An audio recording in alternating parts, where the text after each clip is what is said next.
And you said, I will surely do you good and make your seed as the sand of the sea, which cannot be numbered for multitude.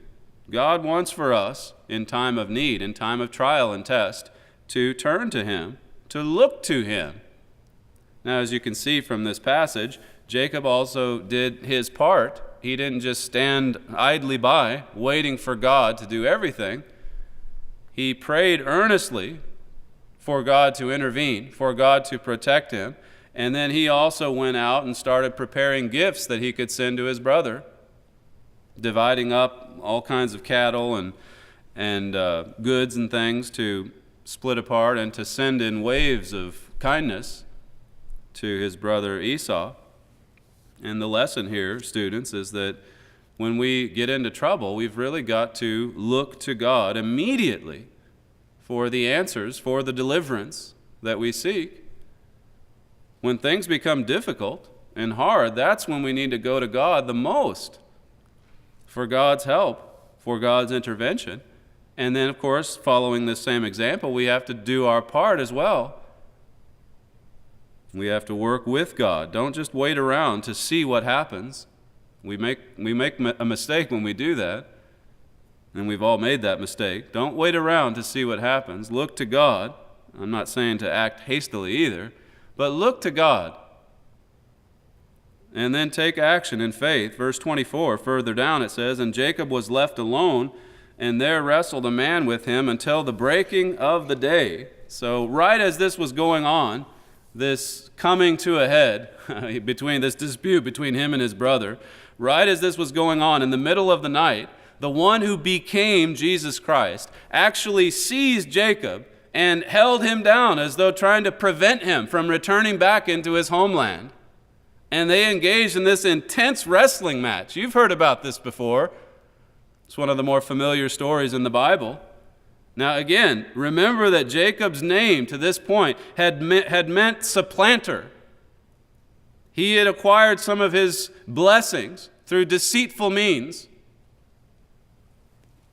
He had been selfish in his youth and perhaps maybe a little too inclined to follow along with his mother's bad advice. But here God was testing Jacob. Here was a defining moment for this young man's life. He wanted to see if he'd stay the course. He wanted to see if he would be as persistent as he needed to be to obey God, or if he, like his brother, would give up and quit, throw in the towel. Verse 25, And when he saw that he prevailed not against him, he touched the hollow of his thigh, and the hollow of Jacob's thigh was out of joint as he wrestled with him. So here is this great spirit being. When that spirit being, the one who became Christ, saw that he couldn't prevail against Jacob. I mean, he was putting up quite a fight, in other words. When he saw that he couldn't prevail, that being struck Jacob's thigh with force. He pounded him right in the hip joint, pulled his thigh bone right out of socket. Now, at that point, if ever there was a time to give up and say, okay, I've had enough, that's all that I can withstand here, you would think he would have said that. Verse 26, though, he says, And he said, Let me go, for the day breaks. And he said, Jacob said, I will not let you go, except you bless me. Look at the attitude. Look at the tenacity. Look at the fighting spirit. I won't let you go.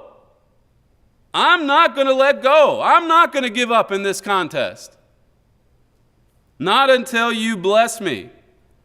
How tenacious, how driven are we spiritually to stay the course? I mean, particularly when we see so many people today who are just so quick to give up, who just give up at the first sign of trouble. Many of us have friends and family who've taken that course, given up as soon as it becomes a little bit difficult. Verse 27, And he said unto him, What is your name? And he said, Jacob. And he said, Your name shall be called no more Jacob, but Israel, for as a prince have you power with God and with men, and have prevailed. He was a prince. He was future royalty, the way that God saw it. He had his problems, he had his weaknesses leading up to conversion, and certainly he committed his sins even after conversion. But God loved his fighting spirit.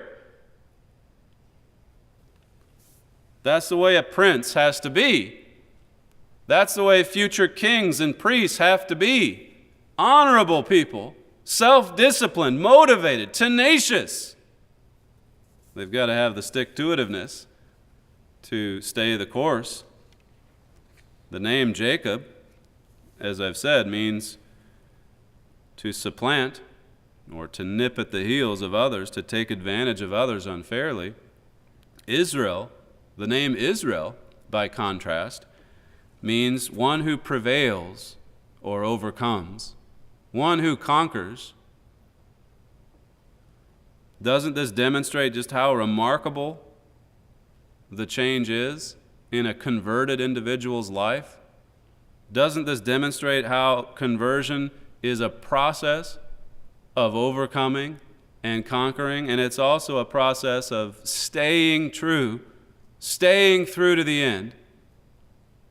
As it says in Matthew 24, "He that endures to the end, the same shall be saved." Now, this is important history for us to cover. It's not just a little neat story in the Old Testament. It's history. In Galatians 6, God calls the church the Israel of God. I mean, Jacob, who became Israel, is our namesake. We are the Israel of God. Now, you think about the spiritual wrestling match that you're engaged in. Think about the war, the fight that you're in. Paul said in 2 Timothy 2 that we're to be good soldiers. And of course, there's so many other passages in Paul's writings that talk about the fight that we're in, the race that we're in, the armor that we need, the weapons that we use, the sword that is the Bible. God is testing us. God is testing you. He's testing all of us to see if we'll just lazily let go and give up, or if we'll fight on, stubbornly, in fact, in a right way. Fight on, hang on, hold to the traditions, as it says in 2 Thessalonians 2. Or to press forward toward the mark, as Paul wrote in Philippians 3. Press forward toward the prize. Staying here in Genesis, look at verse 29, Genesis 32. Verse 29, "And Jacob asked him and said, 'Tell me, I pray you, your name.' And he said, 'Wherefore is it that you does ask after my name?' And he blessed him there." See, there's blessings, students. There's blessings to be had. There's blessings to obtain. It's okay to seek after them, as long as it's not to just satisfy selfish desires. But as I've said in a previous forum, God's way of life is the good life. I mean, it's the abundant way of life. He wants to bless you. He's looking for ways to intervene in your life for your benefit. He wants to shower us with blessings, but he also wants to see the tenacity, the boldness, the courage that great patriarchs like Jacob demonstrated. Verse 30, "And Jacob called the name of the place Peniel, for I have seen God face to face, and my life is preserved.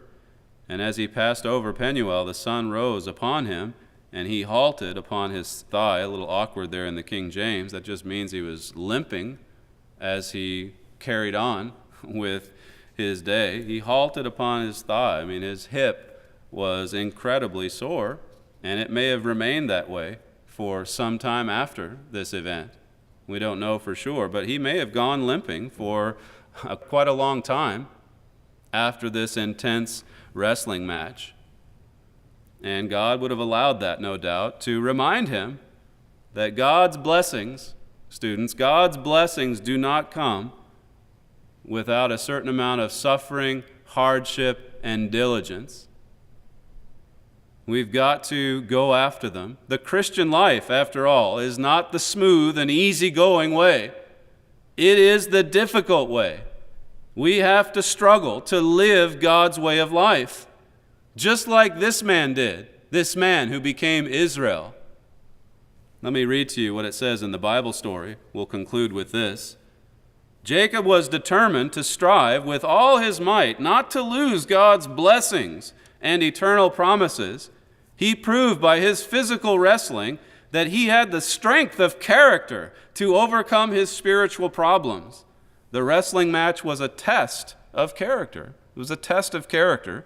God wouldn't give his blessing and a birthright to a man who had taken them from a weaker brother unfairly. Therefore, he says finally, therefore he appeared as a man to give Jacob the chance to prove himself with one who appeared as his equal.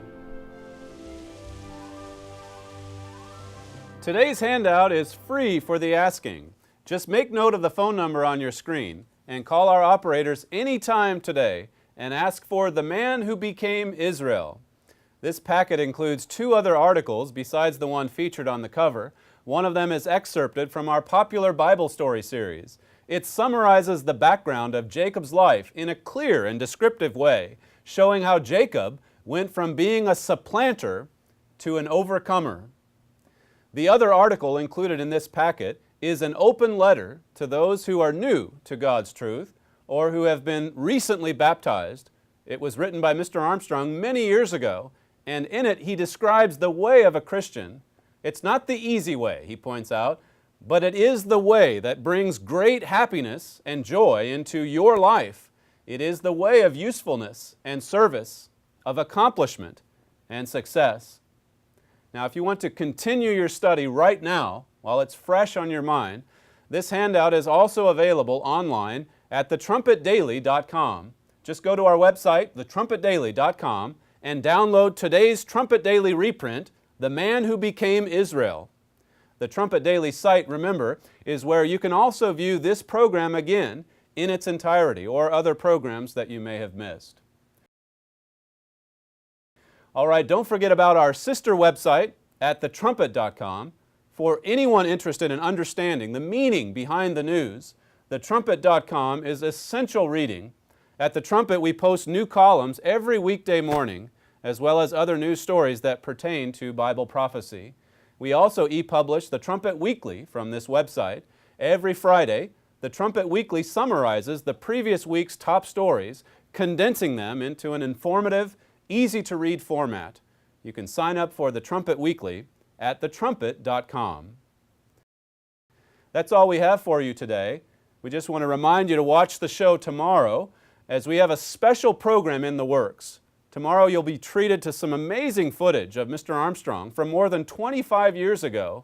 We'll also be showing excerpts from a Key of David episode recorded in 2003 that to this day is still one of the most popular programs we've ever produced. That's tomorrow morning on the Trumpet Daily. We'll see you then.